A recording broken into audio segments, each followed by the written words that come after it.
What's the best psychoactive cookbook that's also a love story? They are right here. The authors are Anne Shulgin and Alexander Shulgin. Unfortunately, Anne died not too long ago, and Alexander died a few years before her. But together, they wrote these books. And the first half of these books is their love story and how they explored all of these famous and infamous psychoactives that he either synthesized or rediscovered. The first book is PIHKAL, phenylethylamines I have known and loved, things like MDMA, and then TIHKAL, tryptamines I have known and loved, LSD, DMT, psilocybin. And so what's so great about these is it's science in an older way, an older method. He made these drugs himself, and then he tested them on himself to see what was interesting. And he kept detailed notes, took a little bit more to see what was working and what happened. If it started to get very interesting, he would give it to Anne. And she was a therapist, and she helped him to realize what ones might really be good for helping people. And once she approved of it as well, they would experiment with these with their small group of researchers and collaborators.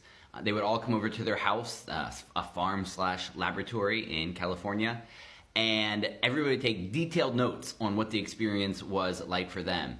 And in this way, discovered a lot of novel compounds that are still in use.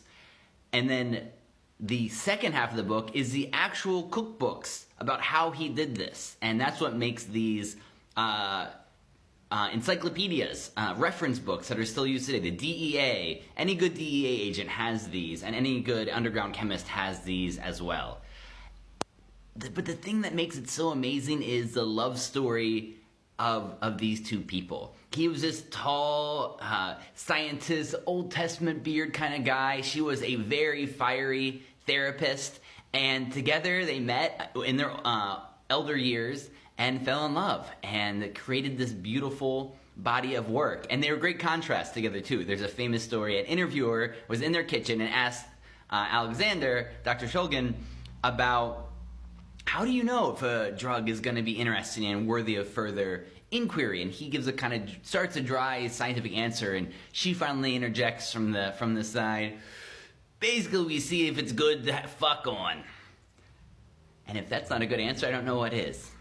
So I just wanted to make this little video in tribute to them and these two amazing books that are worthwhile reading for anyone into psychoactives and a novel way of doing science.